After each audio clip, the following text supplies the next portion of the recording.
আসসালামু আলাইকুম বাইকার্স, আমি নাজমুল বাবু আছি আপনাদের সাথে। আপনারা দেখছেন নাজমুল এক্সপ্রেস। বন্ধুরা, আজকের আলোচনার বিষয় হচ্ছে হিরো এক্সট্রিম 125R। এই বাইকটিতে অনেকেই অনেক সমস্যায় পড়ছে, কিন্তু আমি কেন সমস্যায় পড়ছি না, কোন বিষয়গুলো আমি মেনটেন করে চলি যে কারণে বাইকটি আমাকে বেস্ট পারফরমেন্স দিচ্ছে, বাইকটির সার্ভিস নিয়ে আমি হ্যাপি, এই বিষয়ে আমাকে অনেকেই প্রশ্ন করে। সেই প্রশ্নের উত্তর স্বরূপ আজকের ভিডিও। বন্ধুরা, আজকে আমি আপনাদেরকে জানাবো 5টি এমন বিষয় যেগুলো আপনারা মেনে চললে এই বাইকটি আপনাদেরকে হতাশ করবে না, বাইকটি থেকে আপনারা খুবই ভালো সার্ভিস পাবেন। আলোচনা না বাড়িয়ে চলুন শুরু করা যাক। বন্ধুরা, 1 নম্বর বিষয় হচ্ছে ভালো তেল ব্যবহার না করা। কেন এই বাইকটিতে এই কথাটি বেশি ইম্পর্টেন্ট? দেখুন, 125 সিসির এই বাইকটির মধ্যে ফুয়েল ট্যাঙ্কে লেখা আছে অকটেন অনলি। এটিতে বারবার অকটেনের কথা বলা হয়েছে, বিশেষ করে বাংলাদেশে। কারণ হচ্ছে অকটেন আর পেট্রোলের মধ্যে তফাৎ কি? এই দুটোর মধ্যে তফাৎ হচ্ছে RON নাম্বার। অকটেনের RON নাম্বার শুরু হয় 87 থেকে এবং শেষ হয় 91-এ। এরপরে অন্যান্য প্রিমিয়াম প্লাস বিভিন্ন গ্রেডের বিভিন্ন, তারপরে জেট ফুয়েল। যাই হোক, আমরা 87 থেকে 91 পর্যন্ত যেগুলো ব্যবহার করি, এই গ্রেডের বিশুদ্ধতার পরিমাণের মধ্যে যেই তেলগুলো পড়ে সেগুলোকে আমরা অকটেন বলি। এর নিচে যেগুলো সেটা আবার পেট্রোল, এবং সেটারও আরও নিচে সেগুলো অন্যান্য ফুয়েল।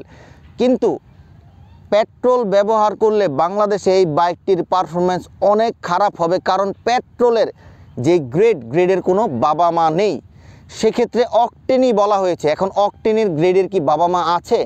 সেটাও কিন্তু অনেক বেশি প্রশ্নবিদ্ধ, কারণ অন্যান্য পৃথিবীর বিভিন্ন দেশে যে ফুয়েল পাম্পগুলো থাকে সেখানে 87, 89, 91 এই ধরনের বিভিন্ন গ্রেডের নাম থাকে আলাদা এবং দাম থাকে আলাদা। কোয়ালিটি ভেদে সেগুলোর প্রাইস হোক কম বা বেশি হয়ে থাকে। আপনি চাইলে অনেক বেশি দাম দিয়ে প্রিমিয়াম ফুয়েল ব্যবহার করতে পারবেন, যেটা আপনার বাইকের জন্য ভালো হবে, বাইকের হেলথকে ভালো রাখবে। কিন্তু সেই সুযোগ কি আমাদের আছে? হালিম ভাইয়ের দোকানে, খলিল ভাইয়ের দোকানে, জলিল ভাইয়ের দোকানে, বিভিন্ন মানুষের দোকানে বা বিভিন্ন পাম্পে যেই ফুয়েল বিক্রি হচ্ছে সেগুলোর কোনো জায়গায় কোনো গ্রেড লেখা নেই। সেগুলো ভালো কি মন্দ সেটা বুঝতে পারবেন শুধুমাত্র বাইক চালিয়ে। আমি আমার অভিজ্ঞতা থেকে বলছি, আমার বাইকের যেখান থেকে তেল নিলে ভালো চলে আমি সেখান থেকেই সবসময় তেল নেই। 10 কিলোমিটার 5 কিলোমিটার দূর গিয়ে হলেও আমি সেখান থেকে তেল নিই, যাতে আমার বাইকটি ভালো চলে। তার মানে আপনারা যদি আপনাদের বাইকের ভালো পারফরমেন্স চান, তাহলে 1 নম্বরে যেটা মেনে চলবেন তা হলো ভালো তেল ব্যবহার করা। 2 নাম্বার বিষয় হচ্ছে বাইক ওয়াশ। দেখুন, অনেকেই প্রতিদিন বাইক ওয়াশ করে। আমার অনেক সাবস্ক্রাইবার আছে এবং আমার অনেক ছোট ভাই ব্রাদার আছে যাদের প্রতিদিন আমি বাইক ওয়াশ করতে দেখেছি। ইন্ডিয়াতে এক ইউটিউবার বলছে আমি প্রতিদিন গোসল করি এবং আমার বাইকটিকেও গোসল করাই, এটা সে প্রাউডলি বলছে। বাট বিষয় হচ্ছে প্রয়োজনের তুলনায় অতিরিক্ত বাইক ওয়াশ করা বাইকের জন্য প্রচণ্ড ক্ষতিকারক। কেন বলছি? দেখুন, বিশেষ করে এই বাইকটির ক্ষেত্রে সেটা বেশি প্রযোজ্য। আমি এই বাইকটি যখন ক্রয় করি তার 17 দিন পর্যন্ত বাইকটি ওয়াশ করিনি। বাইকটি খুব ভালোভাবে চলছিল, একদমই স্মুথলি। বাইকটি যখন ওয়াশ করালাম, তারপরে বাড়িতে নিয়ে আসলাম, চালিয়ে খুব ভালো। একদিন পরের দিন যখন বাইক নিয়ে বের হলাম, দেখলাম বাইকের ক্লাচ জ্যাম হয়ে আছে, বাইকটির অ্যাক্সেলেটর জ্যাম হয়ে আছে, বাইকটির ব্রেক প্যাড থেকে চিনচিন শব্দ আসছে। মানে পুরো বাইকের পারফরমেন্স আমার কাছে অনেকটাই জ্যাম মনে হচ্ছে। তো সেক্ষেত্রে আবার 2 দিন চালালাম, 2 দিন পর আবার বাইক ঠিক হয়ে গেল। তার মানে বাইকটি ওয়াশের কারণে এই সমস্যাটি হয়েছে। আবার মনে ভেবেছিলাম হয়তো অন্যান্য কারণ থাকতে পারে, তাই আবার ঠিক 17-18 দিন পরে যখন বাইকটি আমি ওয়াশ করি, সেম একই রকমের সমস্যা আমার 1-2 দিন ফেস করতে হয়েছিল। তার মানে আপনি যদি আপনার বাইকটিকে অতিরিক্ত ওয়াশ করেন, তাহলে আপনি বাইকের বিভিন্ন সমস্যায় পড়তে পারেন। কেন?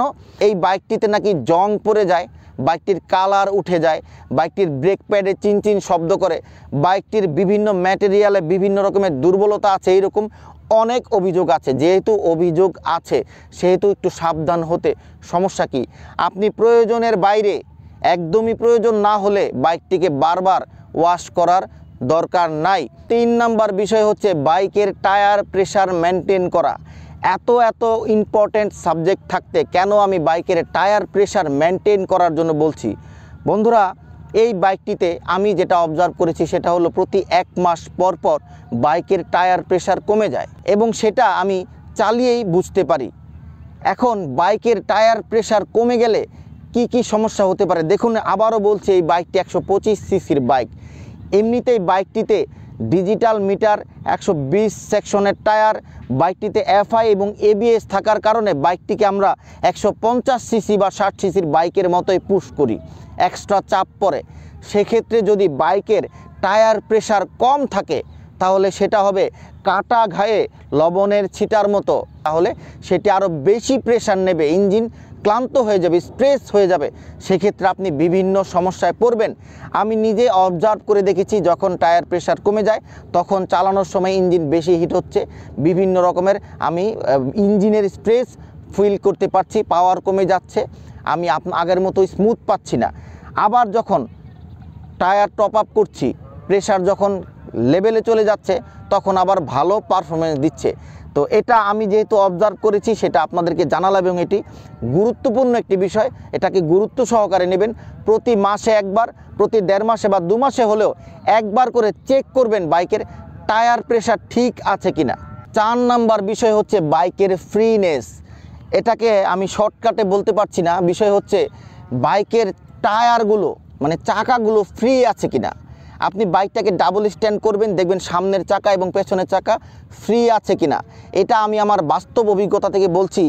আমার একটি বাইক ছিল হিরো হাঙ্ক ডাবল ডিস্ক, সেই বাইকটির সামনে এবং পেছনে যে ডিস্কগুলো ছিল এগুলো জ্যাম হয়ে যেত, এজন্য মাঝে মাঝে চালাতে আমি খুবই অস্বস্তি বোধ করতাম। এজন্য বাইকটিকে প্রায় আমি সার্ভিসিং করাতাম। একবার পেছনের চাকার যে বিয়ারিং সেটা পর্যন্ত আমি চেঞ্জ করেছি। আপনার বাইকের চাকা যদি জ্যাম থাকে, ব্রেকিং ক্যালিপার যদি টাইট থাকে, তাহলে আপনি বাইক চালিয়ে কখনোই মজা পাবেন না।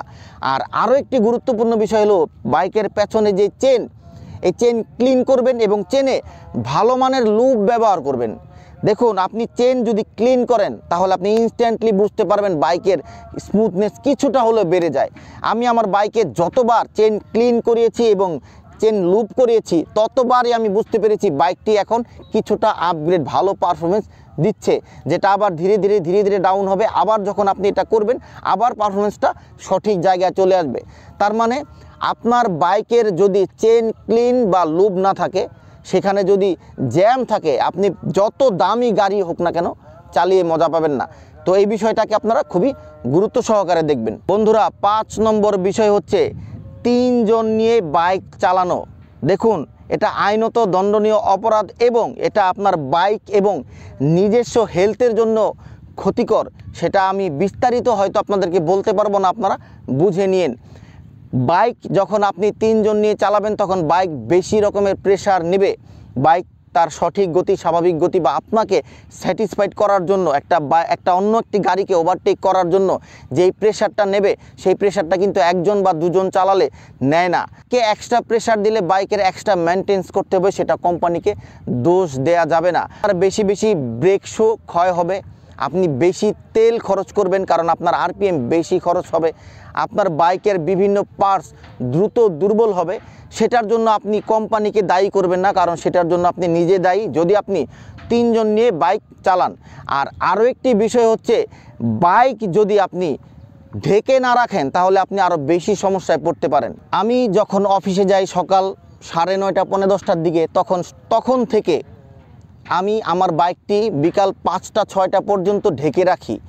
এই সময়টার মধ্যে যদি আমার বাইকটা আমি ঘরের ভেতরেও রাখি তাহলে সেটা যদি ঢাকা না থাকে তাহলে ভেতরে ময়লা যাবে এবং ময়লা ধীরে ধীরে বাইকের এমন সব জায়গায় পৌঁছে যায় যেখান থেকে সেগুলো অপসারণ করা অনেক কঠিন এবং সেগুলো আপনার বাইকের পারফরমেন্সকে অনেকটাই বাজে করে দেবে। বাইকের ওয়্যারিং, বাইকের বিভিন্ন ইলেকট্রনিক্যাল পার্টস, বাইকের সেন্সর বা সেন্সিটিভ কোনো যেই জায়গাগুলো আছে সেগুলোতে ধীরে ধুলোবালি জমে বাইকটির পারফরমেন্সকে নষ্ট করে দেয়। এই জন্য বলছি, যদি কোথাও আপনি 2 ঘন্টার জন্য, অ্যাটলিস্ট 2 ঘন্টার জন্যও বাইকটি রাখেন তাহলে সেই বাইকটি ঢেকে রাখার ব্যবস্থা করবেন। শহরে 1-2 ঘন্টা বাইকটি রাস্তায় রাখা আমাদের শহরে 10 ঘন্টা রাস্তায় রাখার সমান। সেখানে 1 ঘন্টায় যে পরিমাণ ময়লা হবে, যে পরিমাণ ক্ষতি হবে আপনার বাইকের ম্যাটেরিয়ালের, তার চেয়ে অনেক অনেক কম ক্ষতি হবে আমাদের এখানে 8 ঘন্টা 7 ঘন্টাও যদি বাইকটি এভাবে উন্মুক্ত রাখি। সুতরাং বাইকটিকে আপনারা কখনোই উন্মুক্ত রাখবেন না। যেখানে আপনি 2-4 ঘন্টার জন্য অপেক্ষা করবেন, বাইকটি ঢেকে রাখবেন, বাইকের সাথে ক্যারি করবেন, ছোট্ট একটা ব্যাগ ক্যারি করবেন, যেখানে বাইকের যে কভারটা আছে সেটা আপনারা নিয়ে চলবেন। তো বন্ধুরা, আমি যেই 5টি বিষয় বললাম এগুলো মেনটেন করে চললে আপনার বাইক আপনাকে বেস্ট পারফরমেন্স দেবে। বাইকটি থেকে আপনি কোনো রকমের বাজে কোনো সার্ভিস পাবেন না, যেটার কারণে আপনার মানুষকে বলে বেড়াতে হবে যে বাইকটি ভালো নয়। তো যাই হোক, আজকের জন্য বিদায় নিচ্ছি।